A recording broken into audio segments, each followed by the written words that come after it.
In recent weeks, we have been discussing a bunch of live-action films more often, notably Pirates of the Caribbean, which I dedicated making more videos on it since it was a franchise I have loved since I was a child. One that everyone knows nowadays when we refer to pirate movies because of how good they really were with special effects and memorable characters like Captain Jack Sparrow. And thinking of that brings us back to the thought that ideas like this began in the Disney parks themselves. The original attractions like Pirates of the Caribbean that Walt Disney determined to put in his park that are still enjoyed today as timeless historical pieces. Which brings up the modern fascination with how Disney tried to adapt their own rides into movies in the 21st century, with franchises such as this and much more as this video is determined to discussing. That today I wanted to share with you a collection of movies that I will be focusing on making in the future of this very channel for my love of theme parks like Disneyland coming to the big screen and back into the parks itself. A time of live action films that offer something way more interesting compared to the unnecessary focus of remakes and other adaptations that are simply just much more easy to profit on, for better or worse depending on their very subject matter. Where this weird genre of films had their successes, mostly being pirates of course, but mainly also had their failures, that brings up the interesting question of how such theme park attractions can really work as movies when the movies themselves are being adapted in those said theme parks. So without further ado,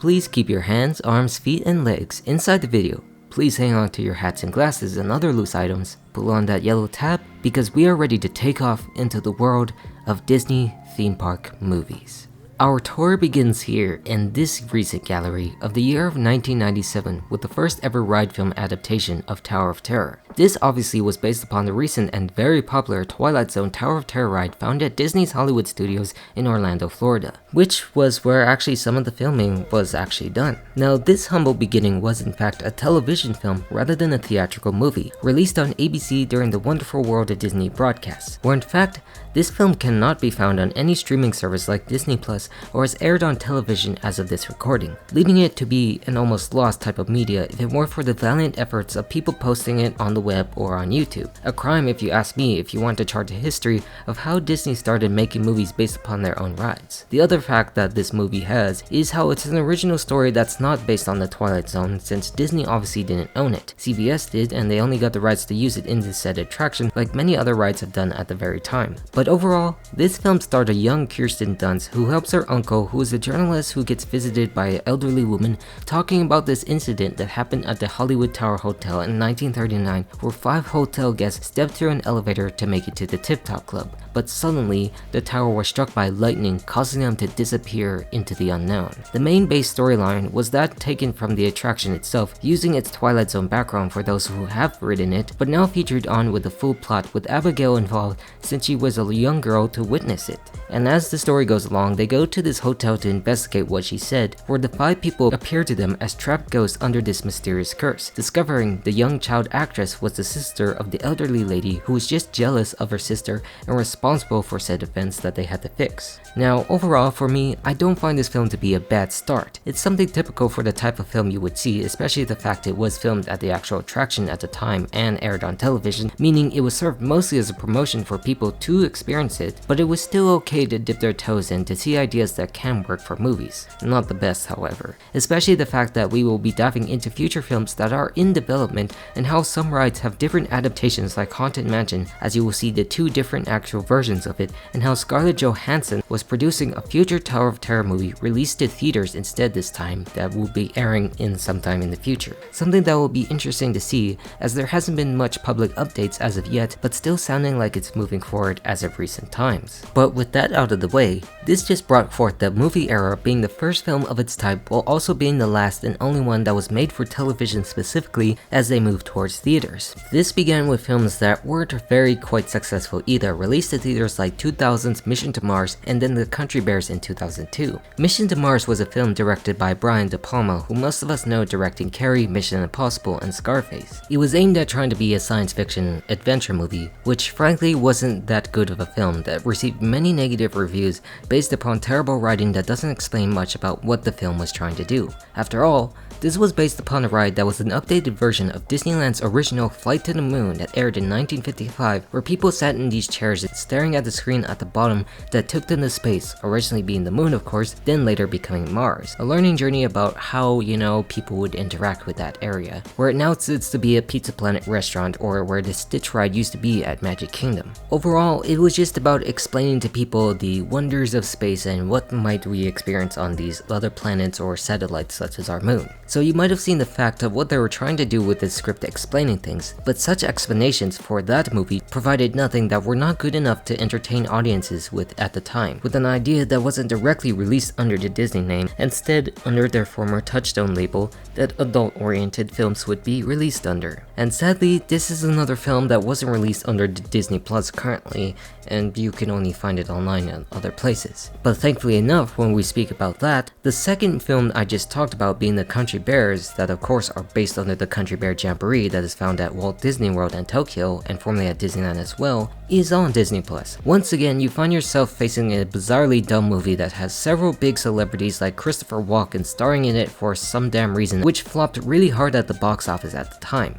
I mean, you look at these bears and you already get turned off from watching this movie that hardly has anything good compared to its actual animatronic attraction counterpart. Instead, you get something that's overridden with musical celebrity cameos with a basic road trip type of plot that offers nothing else except something you already probably seen before. Because trust me, I've seen many type of those films before, and the only thing going for it is the ridiculous bears on screen and nothing else. Overall, this period of films was a small learning experience for the live action department of films with, the type of typical Disney movies that go under the radar because they're just so bad they're good to watch at home. After all, the bigger successes beforehand of Disney was really in fact the live action adaptations of their own animated films like 101 Dalmatians in the 90s, the first major live action remakes of their type. It's that type of movie that exists, that you enjoy sometimes for fun on occasion, but nothing more than that until the next film came out that we all know and love in Pirates of the Caribbean, The Curse of the Black Pearl. I mean, what more can be said about this and the entire franchise as a whole that we haven't been focusing on since the very beginning of the video, or the many videos I've been focusing on its major characters? Well, actually a lot more to be frank with you, but how this was the big turning point that made theme park attractions into viable movie franchises that really revived an entire genre of movie telling to the mainstream success, because beforehand, pirate type of films were considered failures. This was something that really had passion behind its work, with Johnny Depp in the leading role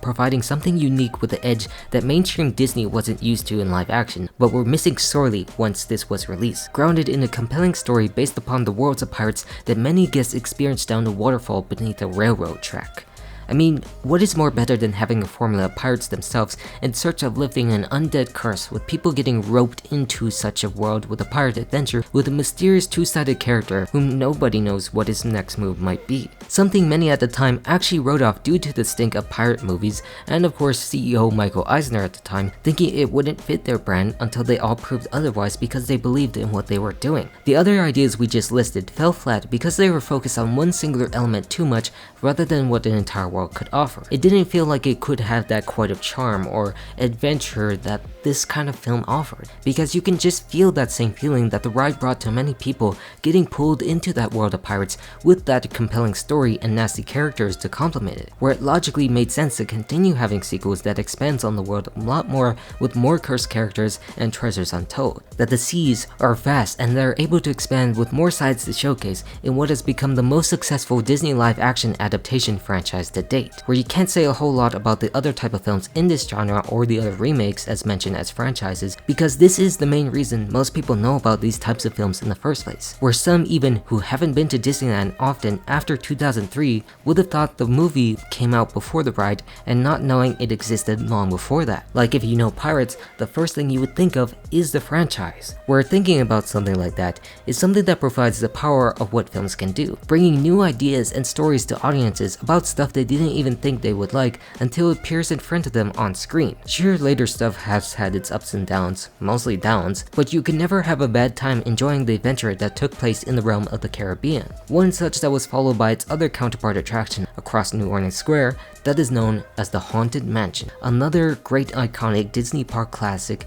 that we have mentioned before with 2 adaptations, one in 2003 and the most recent in 2023, which we will save more towards the end of this video to discuss in the present and future of these types of films. And going back to the 2003 version is also known as the Eddie Murphy version since he starred in that one, focusing on this horror comedy type film with various references to the rides. I mean, you know, mostly focusing on story-wise, which didn't actually save this movie unfortunately, because this one brought us back to trash after Pirates was just released during the same damn year, but actually still more memorable than those other films combined, because it is the Haunted Mansion. And luckily, at the time, you couldn't say people didn't put theme park movies in the genre so that Pirates would still succeed regardless, where at least compared to its modern successor, this was still a decent success at the box office for its time, and one that was also strangely enough was directed by Rob Minkoff, co-director of The Lion King, who had many interesting yet not very great live action films in my opinion. A lot of this movie does rely on Eddie Murphy's character doing this heavy work as a person that has this comedy element or the scares put upon him upon this adventure of the story of how his wife is getting mixed up for this undead ghost who thinks she looks very similar to his own dead lover.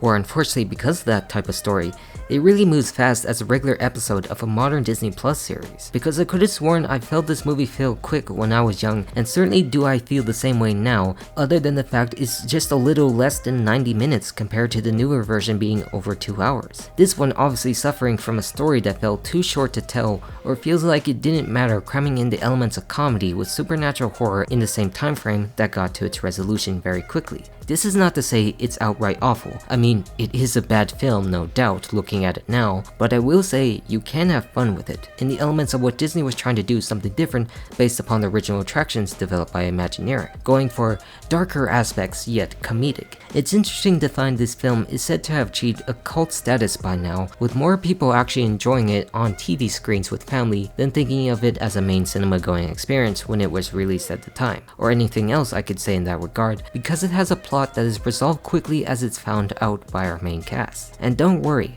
I have much more to say about this at a later date since it had promising ideas but not enough to be good, just like its future success. Because after this, the only thing they did release in the theme park genre was just more pirate movies until the year of 2015. Because back in 2015, Disney released a movie called Tomorrowland, obviously based upon the name of one of the original lands that Disneyland has, an area with tons of potential yet forgotten by the company to do so. This was a step above for a film idea, going from a theme park attraction to a theme park land that was the name of the entire movie. An idea that was discussed by Damon Lindelof, who wanted to bring a sci-fi movie with the area as a basis, that was also directed by Brad Bird, being the director of Incredibles, Iron Giant, and Ratatouille. Such previous movies, except the Rat one, felt like he was a perfect fit for something like this, describing making the themes based upon of the fading optimism modern society had compared to the future that we once thought during the 60s and 70s, especially for the fact of what Walt Disney was in the futurist who dreamed of a great big beautiful tomorrow, pushing for tech in animation and theme parks with animatronics, monorails, and people movers. Of course, he was also included within the film's message with the fictional world of a secret organization dedicated to shaping the future, but they cut a lot of that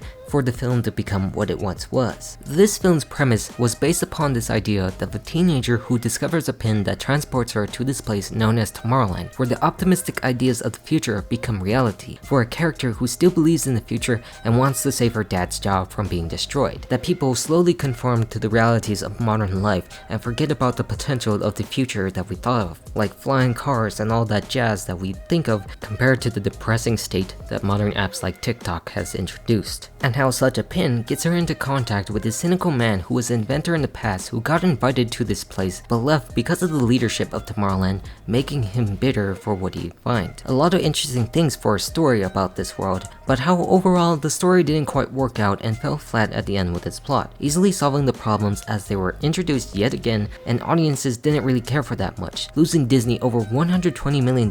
at the box office, which honestly didn't matter since Star Wars and Avengers were released during the same year. That you know that they started going those routes of films rather than this because it didn't feel developed enough. Like there is a big problem with films such as this, apart from Pirates, of not knowing how to properly use the attraction attraction in a story format. These attractions themselves do have interesting stories that can lead the audiences through, but it's like they can never find to be as compelling as what Pirates actually brought in the first place. The feeling that you can get that just doesn't exist as to become strong enough. Now, I'm not saying this is exactly what they tried to do in response, but it's a little funny that the next film in this genre went straight back for Pirates being their worst film ever in Dead Man Tell No Tales that still at least made money and was a fun adventure on its own. Which makes me sad because I liked this film at first when it came out. Granted, I was only 13 at the time, so I couldn't see through my blind faith being inspired by the future, since Tomorrowland was and still is my favorite land at the Disney theme parks, but I just really liked the world they showcased and could have thought it had much more, especially with Brad Bird at the helm, who I admire as a filmmaker. But those things aren't simply meant to be when you know what Disney finds best to bring them the most money and other merchandise, and something we will absolutely have to talk about in the future about why it failed and why it shouldn't have. So then, after that, Disney went with a reset. Not that type of reset, but in terms of bringing back the rides to the big screen, with the next big film being Jungle Cruise in 2021 starring The Rock and Emily Blunt. Because of course, you just had to have The Rock in a jungle themed movie. Plans for this film actually began after the release of Pirates and Haunted Mansion, where it went through various variations like having Buzz and Woody's voice actors, Tom Hanks and Tim Allen actually star in the film before having Johnson join in 2015. I mean, thinking about the ride itself, with the skipper acting as a host through a jungle, this did seem like the next logical step for a movie, but once again was something that overall fell flat. Not a bad film, actually one of the better films in my opinion of the theme park genre, but not good enough yet again for something that seemed like it was attempting to do what Pirates did rather than what the Jungle Cruise could have been on its own. It's a fun adventure I could get behind for the most part, don't get me wrong, but like other critics have said, it really feels like it's rehashing the Pirates of the Caribbean films into a jungle version with cursed Spanish conquistadors whom the main character is connected to being a captain with another one who apparently gets dragged into that world, even going as so far to include fictionalized versions of historical figures like the son of Kaiser Wilhelm II. It also didn't help with how the CGI looked so bad in this film that kind of makes scenes feel fake for something that could have looked spectacular otherwise across the Amazon River or wherever in the jungle, just like an Indiana Jones type of film. Again, good ideas, but bad execution with something we've already seen before. It also didn't help that this was a release in 2021 after COVID, when Disney Plus had their Premiere Access era feature to watch films at the same time that they were being released to theaters, making some stay home since the feature was already there for a charge, while others could choose to watch it in the cinema. The weird decisions Disney made during this time that hampered their own studio image because of these bizarre schedules like this, where they made money themselves here and leave the rest to dry out in theaters. But don't worry, this film is getting a sequel like many others, so we'll see how that story pans out soon enough. Which leads us to our last currently released movie, being Haunted Mansion, the 2023 version. Now because we say 2023, this was obviously another box office bomb released during Disney's 100th year, where they made weird decisions like releasing this movie in July rather than October, making less money than the first Haunted Mansion ever did. But this doesn't mean the movie was bad, but like everything else I just said, for the others except for a few duds, it was still just not good enough. I will say, the longer runtime allowed us to dive more into the characters, much more even as it was a huge ensemble cast, which I especially like Lakeith Stanfield's performance, but it did something similar problem of the original Haunted Mansion for me, focusing too much on the dark story while having comedic elements, but just stretched out much more longer. But it does serve as a nice tribute to the ride with more references than the other films have done, as a respect to people who really love it, in terms of both versions and what else is involved if you know the story. But it just doesn't really justify its big story premise really well. This movie is more about appealing to that feature that it's telling you it's based upon the Haunted Mansion, but with interesting characters and emotional themes added to really sell for it. And keep in mind, because of those very reasons, this version is far more spirited than the 2003 version could ever say, with more emotional elements, but however just not clear enough to make it a strong movie that Pirates once was. This just represented a new attempt at Disney trying live action theme park adaptations about 2 decades after they were first introduced, meaning that they still believed in it, because of course these rides generate tons of money merchandise wise that are almost 60-year-old rides, but how they never found the right formula to carry them home, only having one with Captain Jack Sparrow succeeding. But hey, If you love the attraction, you'll have a good time with this. But with all of that said, this leads us to an uncertain yet persistent future for such movies, with things like Jungle Cruise and Pirates still getting sequels that are yet to come for starters, and then the future planned films like the newer Tower of Terror adaptation and others based upon the mountain attractions like Space Mountain and Big Thunder Mountain, and characters like Figment that is oddly produced by Seth Rogen, it seems. Weird, but in character for the Disney company to do so, since they tend to make films based upon their most iconic and long-lasting attractions that many people have written up to this point in time, especially the Space Mountain movie that has been in the works for well over a few decades. And then there are more ideas listed in this genre that have been scrapped, meaning it's a very complicated subject to talk about. If you think about how ones enjoy theme parks compared to how they enjoy movies, these are entirely different experiences, but how it's more based upon the idea and theme of such a thing that are able to have a story that can work to entertain. But whatever happens next, I will still be there to see it, as it shows an appreciation for themed attractions that takes us to a different world from our present reality, with the hope that they actually can find better ways to make it compelling enough rather than rely or attempt to reboot Pirates after they stopped understanding the characters. But for now, let us look back upon this group of weird films with fond memories of the past and savor the challenge and promise of the future, with the hope that it's been a source of joy and inspiration to all the world. And with that all said, this ride is all done now. Please wait until this video stops, gather all your personal belongings, and exit to your right. Have a nice day here on YouTube or wherever your next destination may take you.